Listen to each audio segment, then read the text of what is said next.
تو ہمارا ادعا یہ ہے کہ آپ لوگوں کا جو عقیدہ ہے کہ رسول صلی اللہ علیہ وآلہ وسلم نے کسی کو تعین بھی نہیں کیا، اور یہ بھی نہیں بولا کہ میں تعین نہیں کرتا، تم تعین کرو، اور تعین کرنے کا طریقہ بھی نہیں بتایا، ایسے امت کو حیرت میں چھوڑ کے چلے گئے.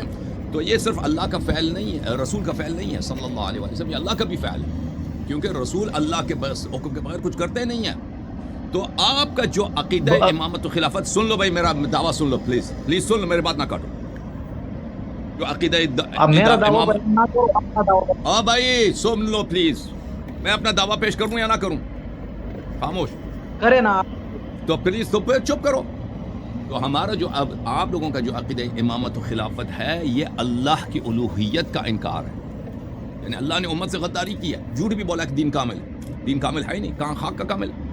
اصل چیز تو بتایا نہیں ہے. رسول صلی اللہ علیہ وسلم نے بھی غداری کی ہے امت سے، جبرائیل نے بھی خیانت کی ہے. تو یہ پورے دیانت کا، شریعت کا ابطال ہے آپ لوگوں کا عقیدہ امامت. ہمارا جو عقیدہ امامت ہے کہ رسول صلی اللہ علیہ وآلہ وسلم، سن لو ہمارا جو ادعا ہے کہ اللہ نے غداری نہیں کی ہے، رسول صلی اللہ علیہ وسلم نے غداری نہیں کی ہے، جبرائیل نے غداری نہیں کی ہے، دین حق ہے. رسول اللہ صلی اللہ علیہ وسلم نے اپنے بعد کے لیے اپنا جیسا